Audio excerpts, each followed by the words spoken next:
प्रशिक्षण के सत्र में मैं आपको कृषि पंचांग बताने जा रहा हूँ। ये कृषि पंचांग प्राकृतिक खेती शोध संस्था के मार्गदर्शन में जैविक जीवन शैली विज्ञान मिशन की टीम ने तैयार किया है। ये अपना कृषि पंचांग है जो जैविक कृषि और जैविक जीवन शैली दोनों आयामों पर प्रकाशित होता है। यह तीसरे वर्ष का हमारा पंचांग है। यह पंचांग जो है तिथि अनुसार कृषि कार्य की सारी बातें इसमें हैं और तिथि अनुसार जीवन जीने की भी सारी बातें इस पंचांग में है। हमारे प्राचीन ग्रंथों में स्पष्ट कहा गया है चंद्रमा वनस्पतियों का देवता है। चंद्रमा तय करता है कब जड़ बढ़ेगी, कब पत्ती बढ़ेगी, फूल आने की प्रक्रिया कब होगी।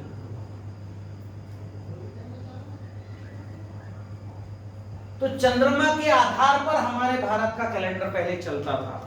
सूर्य के आधार पर केवल कुंभ मेला होता था। बाकी सारा कैलेंडर चैत्र किस पे चल रहा है? चंद्रमा चैत्र वैशाख का। तो अभी क्या है कि बहुत सी ऐसी वनस्पतियां हैं जो चंद्रमा के कलाओं के आधार पर अपने रसायन बदल देते हैं और इतना ही नहीं, कुछ तो निगेटिव हो जाते। ठीक है, जैसे जो है आज प्रथमी है, ये हमको नहीं पता पर कुम्हड़ा को पता हो जाता है, वो निगेटिव हो जाता है। द्वितीया में छोटा बैगन, तृतीया में परमल, चतुर्थी में मूली, पंचमी में बेल, षष्ठी में नीम, सप्तमी में ताड़, अष्टमी में नारियल, नवमी में लौकी, दसवीं में कलम्बी और 11वीं में चावल, एकादशी में है ना। त्रयोदशी में बैगन निगेटिव हो जाता है।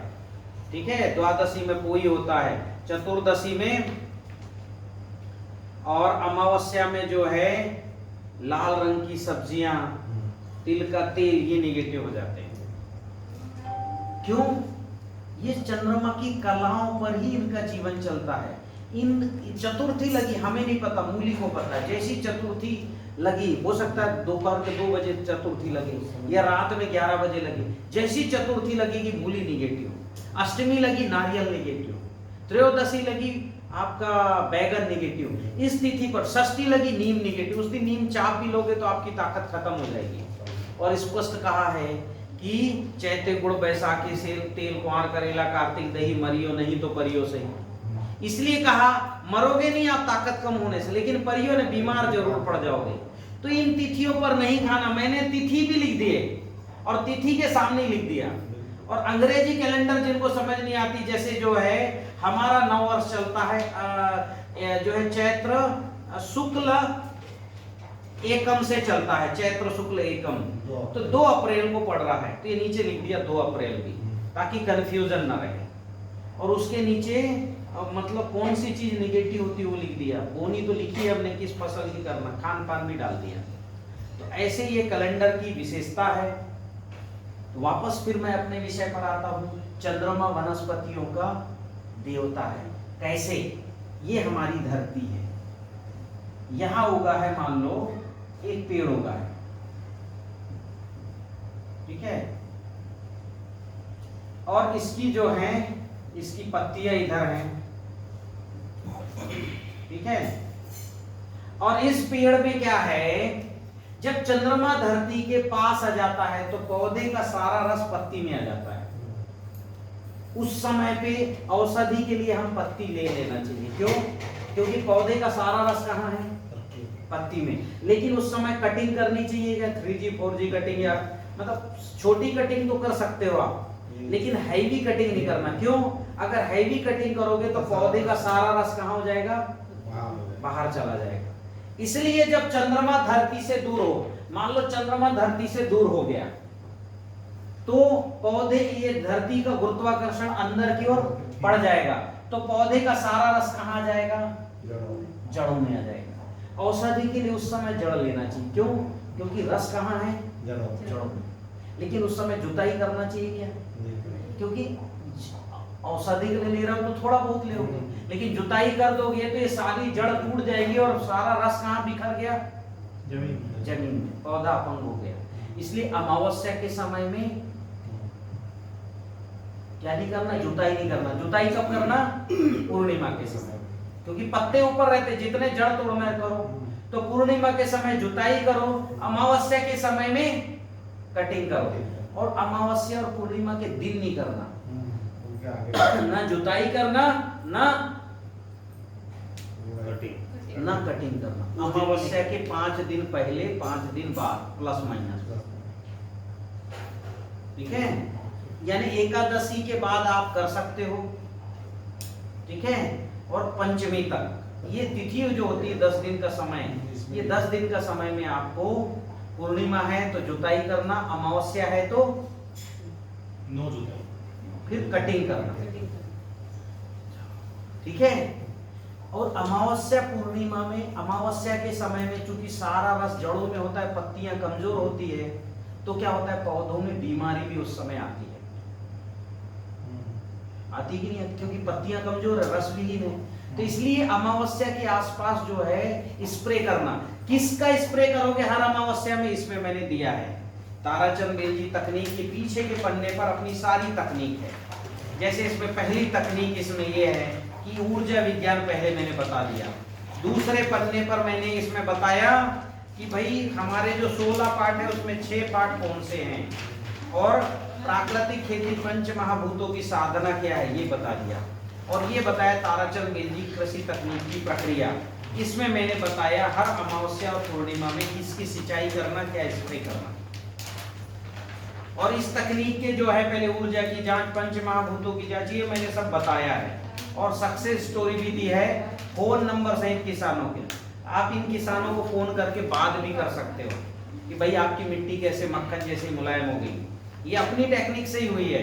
इसलिए टेक्निक का नाम ही कर दिया मैंने ताराचंद बेल जी कृषि तकनीक, ताकि एक ब्रांड हो जाए, इससे निकलेगा उपज तो इसका अलग टेस्ट भी होता है, ताकि किसान को फिर उपज बेचने में भी सुविधा हो। यूट्यूब में जहाँ ताराचंद बेल जी कृषि तकनीक लिखते ही आपकी सारी चीजें आ जाती हैं, ठीक है। लेकिन अपना जो है ताराचंद बेल जी की पाठशाला यूट्यूब चैनल है। तीसरा है भूमि उपचार की प्रक्रिया, पूरे मैंने इसमें बता दिया पीछे। चौथा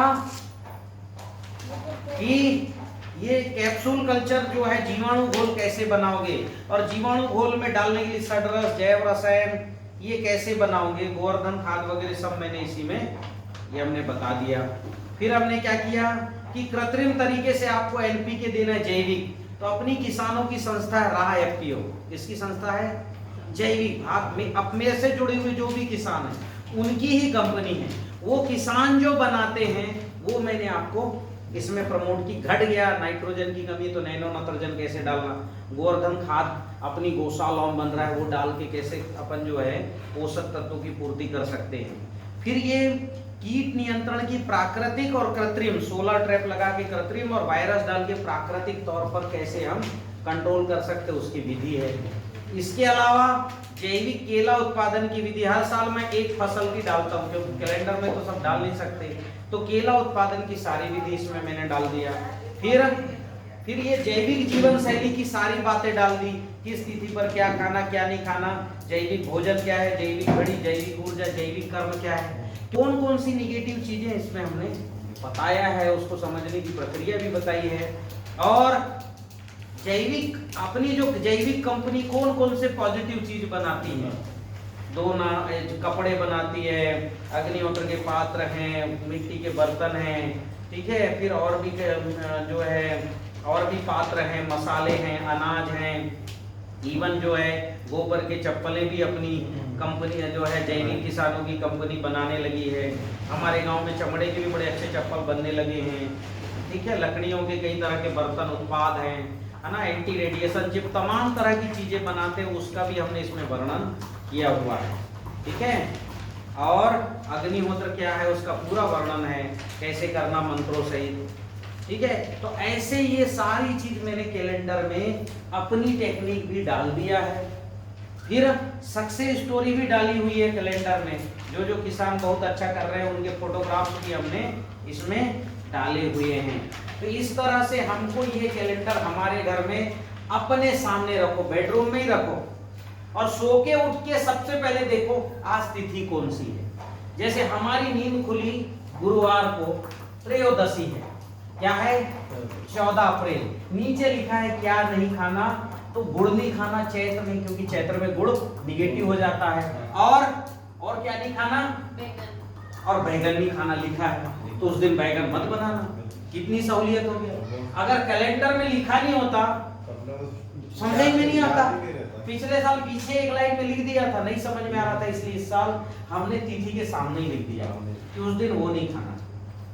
ठीक है, फिर कुछ विशेष काम होगा तो काम भी लिख दिया उस दिन कि भाई हनुमान प्रकटोत्सव है या और भी कोई जयंतियां हैं तो मुख्य वो लिख दिया। ठीक, तो इस तरह से। और ये नीचे वेबसाइट है www.esoullife.com, वो भी लिंक देखिए, उसमें जाके आप इसका विस्तृत वर्णन भी प्रोग्राम इसमें डालेंगे कि पीएचडी तक कर लें। ठीक है, तो ये जो कैलेंडर है ये हमारे सबके घरों में होना चाहिए। ये खेती भी सिखाएगा, जीवन शैली भी सिखाएगा। छत पे खेती का भी हम इसमें कहीं पर कुछ डाला हुआ है।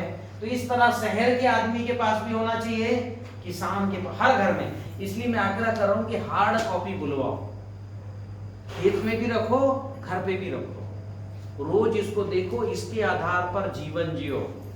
ठीक है, ये जैविक कृषि और जैविक जीवन शैली दोनों के लिए पूर्ण है।